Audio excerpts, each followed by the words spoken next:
Welcome back. You're still on to Political Spectrum, reaching you live from the beautiful hills of Ibiakura. And of course, like we said, the situation on ground is that the People's Democratic Party, they want their mandate back. And as such, they had filed a case against Governor Ben Ayade of Cross River State on account of defection from the People's Democratic Party to the All Progressives Congress. And today is a big day of which we are going to find out whether the court will uphold that that initial sack or regardless maybe dismiss it. What the situation is going to be is what we're yet to find out. And from information, we understand that by 12 o'clock today, that ruling will be delivered. And we have on call joining us from Abuja, Afonso Zoga. He is the APC chairman, Cross River State. Good morning, Mr. Afonso. Good morning. How are you? Well, fine, thank you. Okay, Mr. Afonso, what is the situation in court as we speak? We are waiting the arrival of the judge any moment from now. And we are all seated, waiting for the judge. Okay, from what you're saying, the judge is yet to arrive. Yes. And it took... The judgment was actually fixed for 12 o'clock. Okay. And if you take your time, it is 21 minutes to the hour. Okay. Okay, sir. Good morning. Still, as a follow-up questions, as an APC person, what is the expectations of your party towards the case that is going to be ruled at 12 p.m.? I'm a lawyer of almost 17 years standing. I am conversant with the law regarding to the defection of an executive, albeit a state governor and his deputy. Although Section 68, subsection 1G, and Section 109, subsection 1G, has made express provisions on the consequences of a legislator that defects, but no such provision in the Constitution is made with reference to when a governor, a deputy governor, a president, or the vice defects. And the only judicial authority before now on this subject was the case of His Excellency Atiku Abubakar, which went as far as the Supreme Court. And in AGF, but Atiku Abubakar, the court said, though the action might be immoral, though it might be improper, but it is not illegal. And if you have been following up, that decision was what the Court of Appeal, Enugu Division, only last week Friday, in the case of Senator Boji against His Excellency David Umahi, came to follow as a judicial precedent. Our legal jurisprudence operates on the basis of stare decisis and res judicata.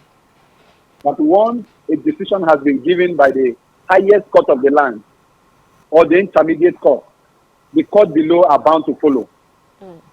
Just like the Court of Appeal followed the decision in AGF versus Atiku Abubakar, we expect that the judge, Justice Tawo Tawo, being a very senior learned man with integrity, will just respect the principle of stare decisis and follow what has been done in Enugu, where the court said there is no consequence for the defection of governor of the state. That is our expectation, because that is the law.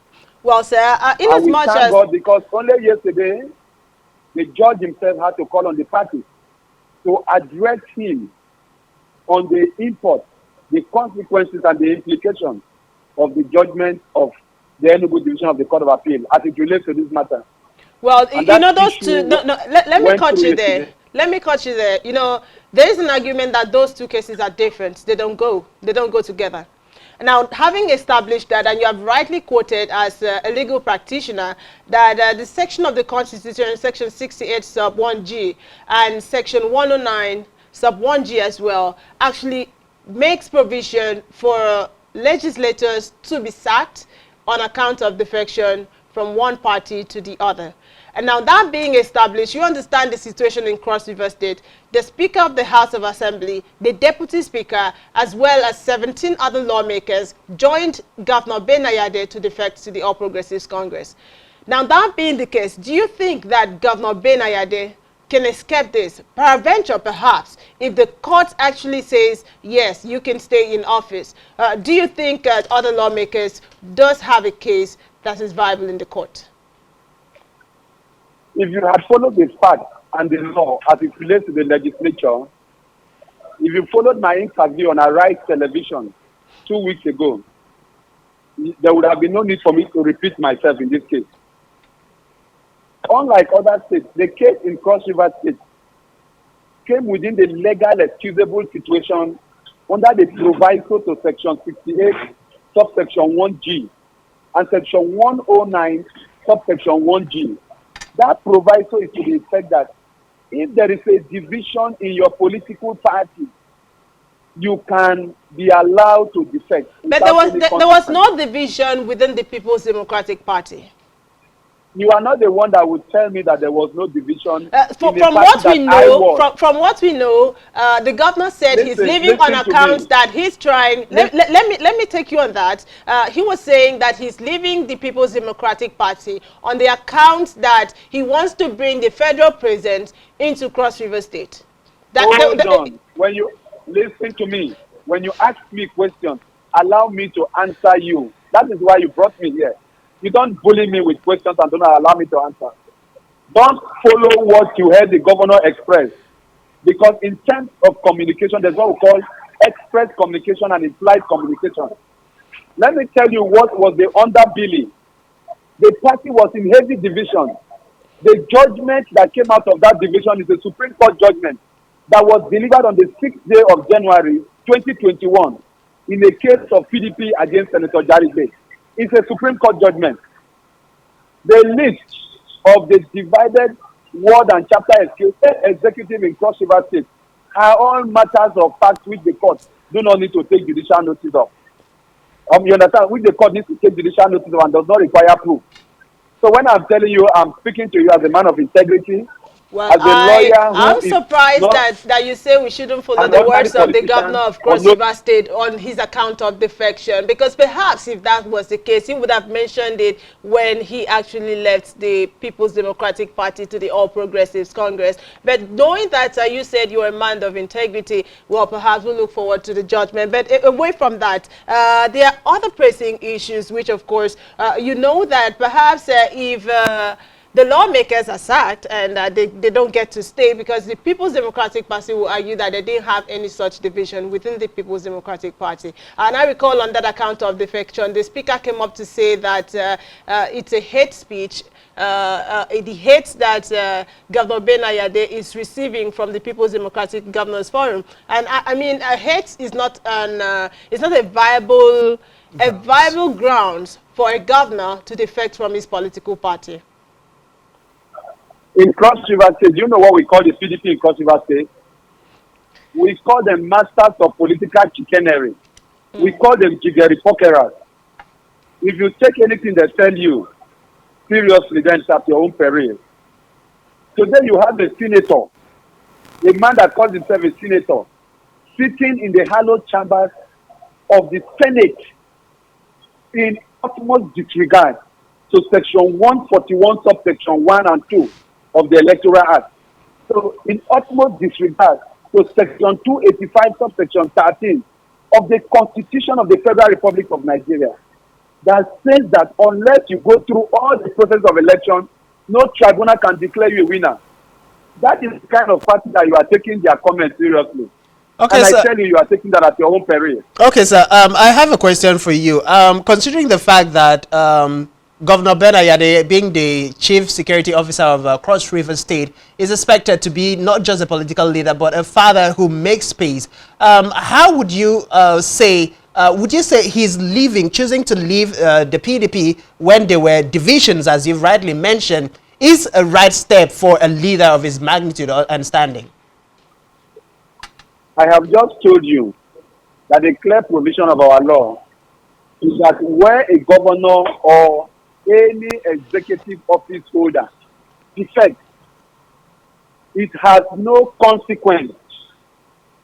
The Constitution is very clear So we that nothing understand. is an Sorry to offense. cut you short, sir. We Nothing is understand. an offense We understand that it if is it is not an not offense. defined and if there is no punishment defined on it. So what Governor Ayade has done has no legal consequences. It has no legal effect. And Yes. all I have told you is that we expect that the court, being manned by people of sane legal reasoning, will Okay, just follow the law. And the we law that we are understand talking, that. Okay, let me see. The court has the powers to expound the law. Agreed. Okay, what do you think it's another expansion of the law by using the section 109 sub 1G and section 68, to use the provisions there to judge a case of Governor Ben Ayade and the they are PDP? doing an amendment. They can as well bring that to be captured under our law. But for now, the law as it is has no consequence in that effect. Okay, sir. And so we can all agree at this point that the defection of Ben Ayade constitutionally presently has no consequence as stated by the Constitution. But I'm more particular about the fact that he's a leader. Now, a leader of his standing, there are some expectations from the people of the land when it comes to crisis or rancors or internal crisis within his party system and his community and his state. Now, my question to you as a leader yourself is, would you say Ben Ayade's decision to leave the PDP because of a wrangle was a step in the right direction? I didn't get that question very well, please. Okay. Now, okay, you are a leader, and in your house there is a crisis, there are fights, there are rancors, like you rightly mentioned. Is it a right step for a leader to abandon his house who are currently in a fight, or to sit and settle the decision? So, in that regards, in that context, I'm asking, would you say Ben Ayade leaving the PDP to the APC when there is an initial rancor a right decision to be taken by a leader of his standing? I am sure if you have been following the ill treatment meted to Governor Ben Ayade when we were in PDP, you would not ask this question. But let me tell you, I did not just jump from the blues to become state chairman of APC.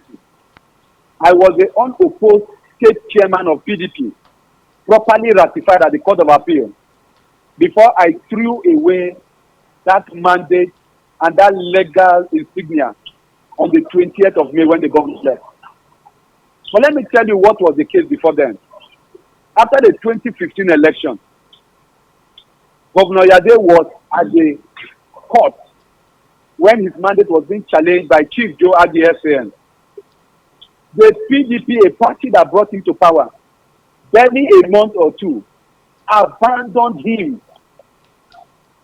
Ferdinand Obi, SAN, was the lawyer to PDP, came to the to the Supreme Court to say that Ben Ayade was not a candidate of their party. A man that was duly nominated by the party, that he was not a candidate of the party. Put yourself in Governor Ben Ayade's shoes. He condoned that rubbish. Okay, sir. Now, while you just not only that, when the word and chapter list was to be considered in 2016, the National Assembly members moved and signed the petition in utmost disregard to the resolution of the Governors Forum in PDP that every governor be allowed to put his own structure. National Assembly members, in conjunction with ex-Governor Lee Elimoke and some leaders of the party, came to struggle structure with the governor. The governor had to make a concession for peace to reign. Well, sir, time will fail us to lengthen the conversation. But at this point, let me just take you on this before we call it a wrap, because our time is really brief at this moment. You would recall that before now, Governor Ben Ayade has been very friendly with the All Progressives Congress, and hence his regular visit to the Astor Villa, and maybe travels with the President Muhammadu Buhari. So at his defection, it wasn't a surprise to a lot of persons. A lot of persons will tell you that they saw that coming.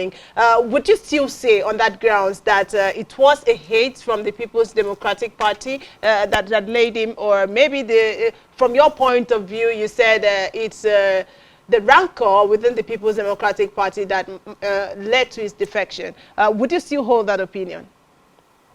I'm sure you know the pedigree of Senator Ben Ayade. You know his intellectual content, capacity, and capacity and capability. If you have all that background and you see his level of exposure and maturity, you will not put him on the rank of ordinary politicians who are like political touts that are in PDP. Okay. The moment election ends, listen to me, get this point very clear. The moment election ends, administration comes on board. For a state that is so poor like Cross River State, that was handed over a debt burden of over 403 billion, you need to work with the center so that the federal government can give support to your state. The governor was embarking on gigantic projects like the deep seaport, like the super highway. He needed approvals that will come from federal government. So working with the president cannot be seen as hobnobbing with the opposition. We must learn to be civilized in our politics because that is the bane. All right, Mr. Alphonsus. Talking about civilization, you could see that Akwa Ibom State Governor Domi Emmanuel is still in with the People's Democratic Party and has been able to attract landmark achievements like the approval of the Ibom Deep Seaport and other projects accrued to the state from the federal. He did not need to move to the All Progressives Congress to achieve that. Do you still think it was necessary for that movement? Well, the point you have asked is different from the question you asked me before. You told me why the governor was in PDP and was relating with President Buhari. And you said that he went there to be able to attract development because of his pedigree to Cross River State. Hence what I'm asking you. Please, maybe the communication link is being breached. The question you asked that I answered you was when we were in PDP. When he left to the APC, the decision is totally his. Okay, sir. The reason he did was to help President Buhari to succeed. He gave that as his express reason for moving there. And he's our leader. Wherever he goes, we go. All right, sir. For want of time, I'll ask you just this question, and in less than 60 seconds, you give us your opinion. You have said that Professor Ben Ayade, the governor of Cross River State, had before now had issues from about a couple of months into his existence after winning the elections. Now, he has been in that position for more than 6 years so far. The question every person, right-thinking person, would ask now, why did he have to wait until the 11th hour to take the decision of leaving the PDP for the APC? Yes. When the comes to become, a man comes out. Have you listened to that word before? When the comes to become, you come out. Okay, on that note, when the comes to become. A man who has tolerated all the nuances, all the nuisance of those hypocrites. All right, so he has his day to say, I am done. And so whether you call it 11th hour, whether you call it 9th hour, to us, that is the hour of decision. And like Shakespeare said, there is a time in the affairs of men when taken in the flood leads to fortune. That has led Governor Ayade to fortune. And we are very happy. Okay, thank you very much. Let us wait for the judgment of the court. Talking about exactly, talking about the 11th hour, we're looking forward to that ruling by 12 p.m. today. And thank you very much. Barrister, if I want to say so, Alphonsus Oga, thank you very much for sharing your thoughts with us on the show. Thank you. Thank you very much. All right. I will brief you after the judgment. All right. Thank you very much. We appreciate it.